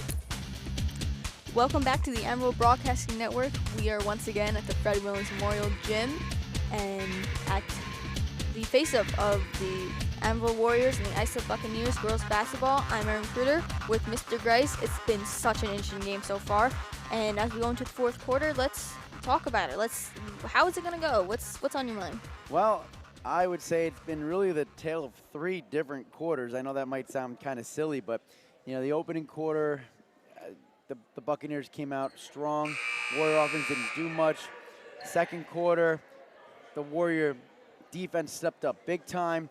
Couldn't break a full court press. Couldn't get their offense going. The 3rd quarter, completely different story. It was much more of a wide open game, back and forth. Both teams being aggressive. Both teams putting more points up on the board. The defense is going to have to step up here in the 4th quarter for the Warriors, but the good thing is their offense has come to life, and they have found a way to break through that full court press. We see Henry already pressing on the defense. As Francis has the ball, passes straight to Henry. She's about mid-court, guarded by Wallace. Searches for someone to throw to as Francis circles her, but she keeps the ball and passes it to Jones, passes it right to Francis, but that's a foul on Islip on Numagard, and Amityville takes possession of the ball. You can see the Warriors are showing a lot more confidence than they were earlier in this game. That's going to go a long way down the stretch here. Francis has the ball, and we are going to send it to our sideline reporter, Ramisa, now. All right, so not only does the girls varsity basketball team have the support from the coaches, they also have support from the boys varsity team, as they also came to practice with the basketball team. They offered them a more faster pace of a match, and they want the girls to succeed, which is great. The names being Tymel Smalls and Khalik Gibbs helping them out in their practice match, which is awesome. Thank you. Back to you guys. Welcome back. I'm Aaron Kruder with Mr. Grice, and as we come back, we see JL Aiken at the free throw line. She's getting ready to throw. Her first free throw shot goes around the rim and does not make it in, getting reassurance from her teammates as she gets ready for her 2nd free throw. Defense is ready for the rebound as she hits it off the back of the board, does not go in, but Henry recovers the ball, tries to shoot it up. Aiken recovers, and she hits a bucket for Amityville that brings the score to 38-32 Buccaneers and 7 minutes and 23 seconds on the clock. As Wallace has the ball, passes it to Dumagard, to right up to the paint and hits it in as she falls to the ground, but she still made it in, making the score 40-32 with 7 minutes and 10 seconds on the clock. Long pass to Henry. She hits it in, but the whistle is blown. So there's no points for Amityville on that play. Wow, that really got everybody excited for a minute there. Amityville wanted desperately for that to be the bucket and the foul. They wave off the oh no, now they're gonna give it to her. Nope. They give it to her, so chance for a 3-point play here as we had to wait for that call to become official. Henry misses her free throw, and it's recovered by Rayo. The score is 40-34, Buccaneers, 7 minutes on the clock. Dumagard charges down court. She misses her three-pointer, and Wallace recovers the ball, but that's a foul on, Islip, on Henry. It's foul on Henry, and we see Reese Wallace go to the free throw line with 2 shots. So Reese Wallace was able to get position underneath the basket and box out and just basically get Alana Henry out of the way. And Henry had no options to try to stop her other than to foul her. Henry's got to be careful as the first free throw doesn't connect. Henry has to be careful here because she's starting to accumulate those fouls. And Amityville's going to have a very difficult path to coming back here if Henry finds herself on the bench.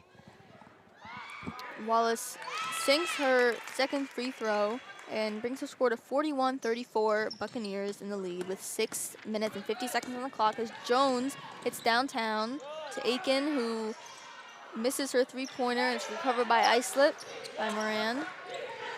She goes to midcourt, passes it to Dumagard, passes it to Rayo, who hits it off the rim, recovered by her teammate, but Henry gets it. Dribbles to midcourt, guarded by Wallace. She waits to pass it.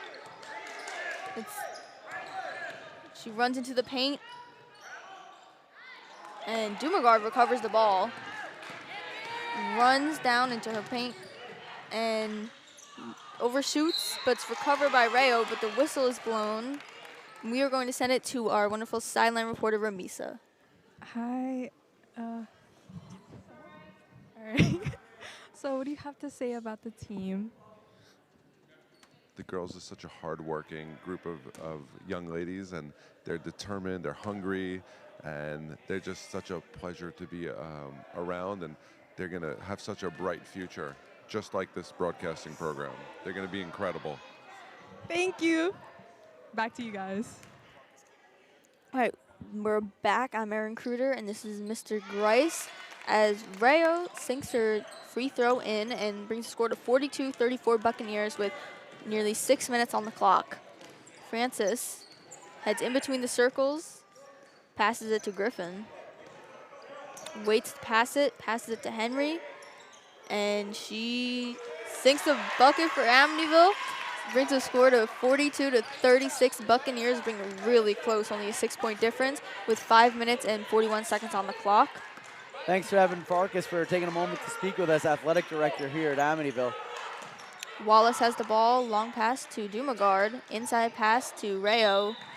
She's not hit it in. A foul is called on Amityville on JL Aiken. And that sends Rayo once again to the free throw line with 2 shots? With 2 shots, yes. And she hits her first one in, adding 1 point for the board, on the board for the Islip Buccaneers. And the Amityville and Islip offense and defense get ready for the rebound. The whistle is blown. Another confusing situation, but we carry on as Rayo gets ready for her second free throw. And she hits it in. They bring the score to 44-36. Buccaneers, 5 minutes and 29 seconds on the clock. Long pass by Henry, but unfortunately the Warriors do not recover it. Dumagard has it. Long pass to Moron and is denied by Francis.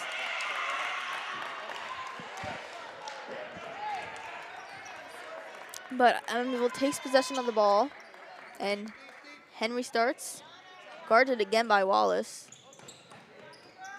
Trying to send it to Francis. She gets it, almost loses it, but she heads downtown. Tries to pass it to Jones, but fortunately lets it out of her fingertips and out, and Islip gains possession of the ball. 44-36 Buccaneers with 5 minutes and 19 seconds on the clock. As Dumagard goes midcourt, and Amityville gets ready for her. She long pass to Rayo. Passes, Francis recovers the ball. She dribbles down court, and she tries to hit it in, and it does not go in. Recovered by Geldmacher. She passes it to Dumagard. Back to Geldmacher.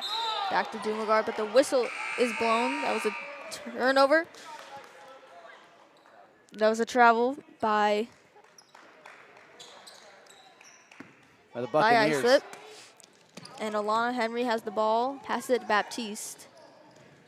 He's finally on the court again after. And passes it to Griffin, but she misses her shot. But it's recovered by Aiken as Dumagard slips to the floor. But Henry has the ball. Loses it to Geldmacher. She runs down court and hits it in. Brings the score to 46-36. And there's 4 minutes, 25 seconds on the clock. Long pass to Aiken as the whistle's blown. She did not make it in. Air ball. 2 free throws for JL Aiken. The foul is called on the Buccaneers. You know, Natalia Baptiste made a very intelligent move to not foul. She gave up on that last play as, as breaking down the court was Geldmacher. Had she tried to do that, it probably would have led to a 3-point opportunity. She understood that it was too late. So a mature play by a freshman out there. Amityville unable to convert on the first free throw. They had gotten the lead down to 8, but it's back up to 10, and we're almost at the halfway point of the fourth quarter. So time is running out. They really need to hit these free throws and get the bonus points when the clock's not ticking. That's true. I think we see a bit of Alana Henry's leadership in Natalia Baptiste as a junior, leading on a freshman in her skills and her skills, yeah. And Wallace has the ball.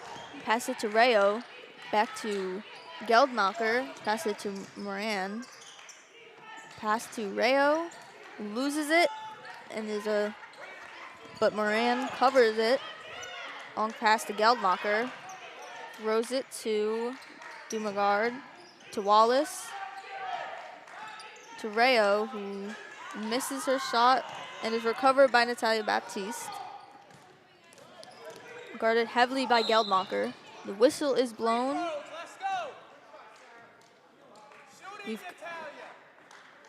We've got a foul on the Buccaneers, and Amityville gains possession of the ball. Yeah, great job by Natalia Baptiste. Again, she's playing beyond her age here, in the sense that, instead of trying to do too much or force a pass, she trusted her ability, and she brought the ball up court herself and forced the Buccaneers to commit a foul. So now she gets to go to the free throw line. And as I said before, and it can't be overstated, you have to hit these free throws, because when you have a lot of ground to make up, you need to get points when the clock is not moving. Baptiste misses her first free throw, but she does have another one. 3 in a row now that the Warriors have not converted on. If they miss this one, they have to make sure they convert on the offensive glass. The defense gets ready for the rebound as Baptiste, her ball goes around the rim, but it's recovered by Geldmacher, who passes it to Moran. And she's guarded heavily by the Amityville defense. Passes it to Geldmacher. To Dumagard. Long pass to Moran. Geldmacher throws it to Rayo. Geldmacher. Alana Henry's defense is not good enough as Geldmacher hits it in. The score is 48-36 with 3 minutes and 15 seconds on the clock. So Amityville needs to answer back right now or this game could start to slip away. It's starting to slip with time winding down. Baptiste has the ball, looking for someone to pass it to as she hits it to Henry. Hits it to Jones. Tries to get in the paint, hits it to Aiken. To Henry. Dribbles, looking for that three-pointer, but she overthrows it and it's recovered by Islip's Rayo. She runs down court, goes around a little bit, looking for someone to pass to. Long pass to Geldmacher, to Wallace, to Moran, back to Geldmacher, to Dumagard, pass it back to Wallace, to Rayo. A lot of passing here on the Islip's offense. Dumagard passes back to Geldmacher, to Wallace, to Moran. And Moran hits it in. He scores 50-36 with 2 minutes and 20 seconds on the clock as Amityville gains possession of the ball. 7-0 run right now for Islip as they are starting to pull away, and they did so in a very quick fashion. Amityville needs a quick answer here. Baptiste goes into the paint, but goes to Jones, who misses her three-pointer, and is recovered by Moran. Runs down court, guarded by Henry. Dumagard has the ball, short pass to Wallace, passed it, he makes it way back to Moran. Back to Geldmacher, short pass to Wallace, to Rayo, and Rayo sinks it in for Islip. I see a lot of synchronization on this team as I think they're trying to confuse Amityville's defense. But that's 52-36 Buccaneers with 1 minute and 37 seconds on the clock. Baptiste has the ball. She motions for her team, but she hits it to Griffin. Bounce pass to Henry, as she guarded by 4 of Islip's defense.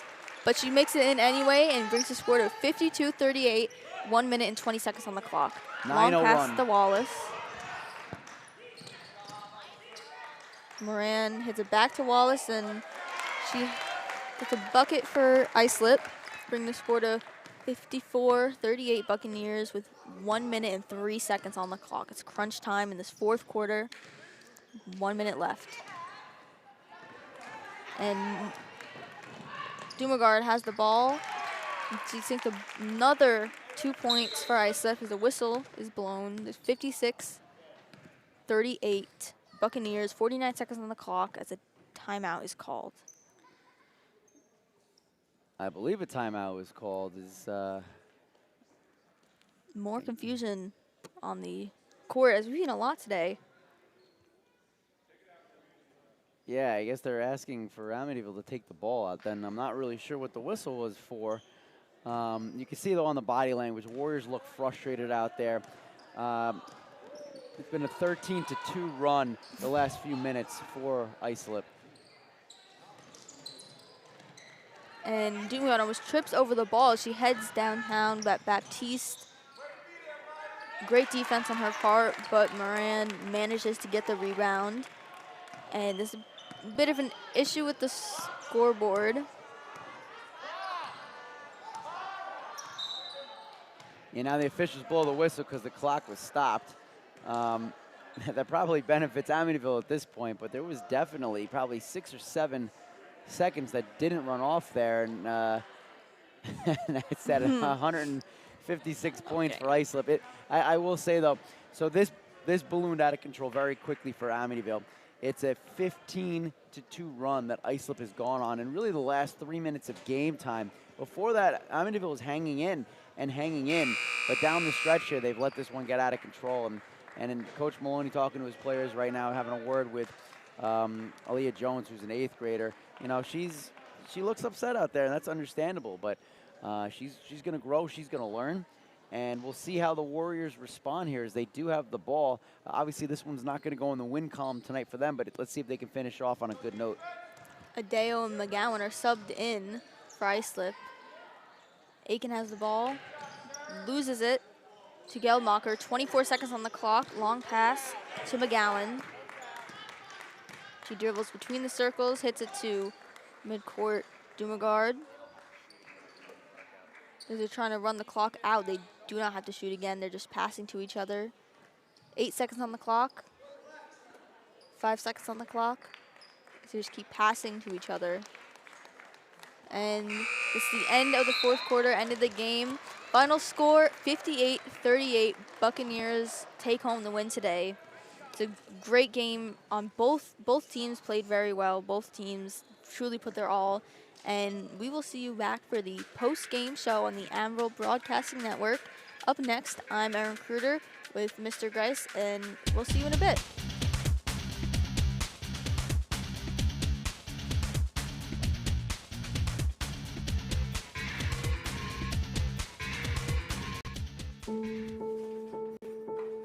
We all make choices.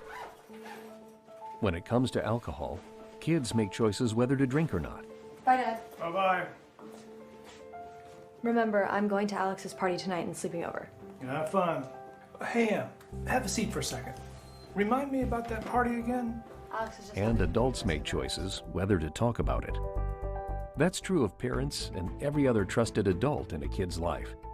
Kids want to know our expectations when it comes to alcohol and other drugs. They want guidance and honest answers to their questions. And it makes a difference when the message is consistent and part of everyday conversations. So talk with your kids and help lead them on a positive path. Because when you talk, they hear you. For more information about talking with your kids about underage use of alcohol and other drugs, visit underagedrinking.samhsa.gov.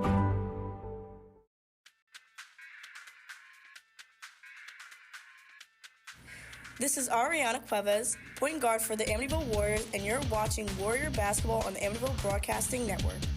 And welcome to the post-game show here on the Amityville Broadcasting Network. Matt Grice, Erin Kruger will be checking in with our sideline reporter, Ramisa Chowdhury, in just a moment, who has Coach Tom Maloney. But the Amityville Warriors fall today to the Islip Buccaneers by a final score of 58-38.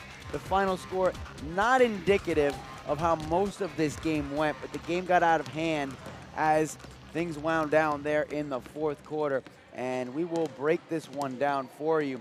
But before we break it down, we'd like to hear from the head coach himself as we send it to our sideline reporter, Ramisa. Hi, Coach Maloney. So how did you feel about the game today? It was a tough one. I mean, we played well in stretches, and then we played bad. It's the usual for our young team. And, we played hard. We don't ever not play hard. So, for that matter, I'm always proud of them for that. We just got to continue to look at the film and continue to break down what's going on and just continue to get better. Tomorrow's a new day, and, we wake up, we got to get after it tomorrow and get better. We play Kings Park. It's another good opponent on Thursday night. So, we just got to improve on what we can improve on, and that's it. And how did your players adjust to the team's defense as the game progressed? We settle in a lot. It takes a little bit for us to settle in, and after a while they get used to it and they play. Instead of coming out right away and playing. But again, it's attributed to youth. Maybe I could do something to change. I don't know. I mean, obviously after the game, I'm going to self-reflect on it with Papa Mike and see what we could change. And the girls will self-reflect, I'm hoping, when they go home. And if we could all do that honestly and come back tomorrow with a positive attitude, we in my opinion, we won then. If we didn't win by the score, but if we can come back tomorrow and play hard again, then we won. More importantly, right now we're going to go eat dinner. Food was provided for us, and we're going to eat dinner with us and the kids' parents and my family. And that's really what it's all about at the end of the day. Of course. Thanks, Coach Maloney, again. Appreciate you guys. You guys are the best. All right, thank you, Ramisa. Thank you, Coach Maloney. Clearly, he had lost his voice there. I'm sure there's a lot of yelling throughout the game as he's trying to get his girls ready to go. Disappointment you could hear, but again, they're playing the best team in the league. This is a growing team, a young team, and something that they can learn from and hopefully build upon. So they're going to go enjoy a nice meal, shake it off, and come back. But we are here for a little while longer. We're going to break these things down. We'll start all the way back in the first quarter when Amityville, right off the bat, Mercy Griffin picking up where she left off from the last game with her 18 points, scores quickly, but after that, it was the Buccaneers who had the answer. The Buccaneers, they were able to get a lot of scores, and especially I noticed number 23, Abigail Dumagard, Amityville, in the first half, they allowed her a lot of three-pointers, especially in the first quarter. But I think they caught on to that, and they didn't really let her sink any more in after the first quarter. And I think it really shows their knowledge of the game, how smart they are in playing the game and noticing that these players, getting a feel for them, getting a feel for how the team plays. And they really got hard on her. They didn't really let her score from afar. She did get some up close, but they really cracked down on her after the first. Yeah, this really was, you could have broken this up into 4 completely different chapters in terms of how this game went today. And that first quarter didn't go Amityville's way. No offense, poor defense. Second quarter, it was the opposite. The defense was fantastic, and we talked about this earlier. They held the Buccaneers to just 6 points. They were stronger on the glass. They were aggressive defensively, but they could not get their offensive going. And a big part of that was the fact that their big players weren't being aggressive, driving to the basket. And once the Buccaneers started the full court press on the Warriors, they could not get the ball into the front court. So halftime comes around, and Amityville finds themselves trailing by a score at the half of 23-13. And they were in it. It was a 10-point lead. That was it for the Buccaneers. Coach Maloney had to make some adjustments at halftime, and we come out in the third quarter. Those adjustments were made specifically really on both ends of the ball, which involved the press, the offense, and the defense. That's true. As soon as the Islip Buccaneers started that full court press, they really cracked down on their defense on the Amityville Warriors, especially on Alana Henry and Dale Aiken, and Mercy Griffin, top scorers of the team. They really cracked down on them, didn't allow them to really get any points in. I think that's why they slowed down. For the first 3 quarters, they really kept like a 10-point difference in the scores, but as the fourth quarter went on, the difference became greater, and eventually it was like a 20-ish point difference, and that really led to their downfall, unfortunately. Yeah, so the Warriors, they found themselves in a situation where they got everything right on the offensive side, but the Buccaneers were also having some success off of those fast break points. So even though Amityville was doing what they couldn't do in the first half, Islip kept answering. You get to the fourth quarter, like you said, Aaron. The first 4 minutes of the fourth quarter, it was still closer. A lot of back and forth action, but the last 3 or so minutes of the fourth quarter, that's where things really got out of hand. Yes, and in the third and fourth quarter, usually we see an upturn in the Amityville Warriors' performance as they get off to a slow start, they get more comfortable in the second half. But I think Islip's defense and their playing is just, they went on a 15-2 run, which is pretty good for them, and Islip is a good team. The Buccaneers, I see some key players. Carly Mullins, she was not really active in the second half, but in the first half, she was really cracking down on defense, especially on Alana Henry. So they're kind of matched in height because Henry is the tallest person on that team, but Islip has a lot of taller players that it doesn't really restitute what Amityville has, and I think that's really what led to their loss. They weren't really prepared for that. So the 15-2 run is what dooms Amityville at the end. Their final score, 58-38, not indicative of what the rest of the game was like. But the Warriors will fall to 2-5 in league play and 6-9 overall. Meanwhile, the first place Islip Buccaneers will improve to 7-1 in league play and 7-7 overall as they get back to the 500 mark. We will be bringing you some more action tomorrow night. We're back on the air, Amityville Broadcasting Network, as we bring you boys basketball as they host Eastport South Manor. It's a 4:30 tip. We will have the pregame show right here for you on the Amityville Broadcasting Network. But thank you so much for spending your evening with us here tonight. For Aaron Kruda, Ramisa Chowdhury, I'm Matt Grice. 58-38 the final as the Lady Warriors fall to the Islip Buccaneers. Have a good night, everyone. Go to AmityvilleWarriors.com for upcoming broadcasts and events. This has been a presentation of Warriors Basketball on the Amityville Broadcasting Network.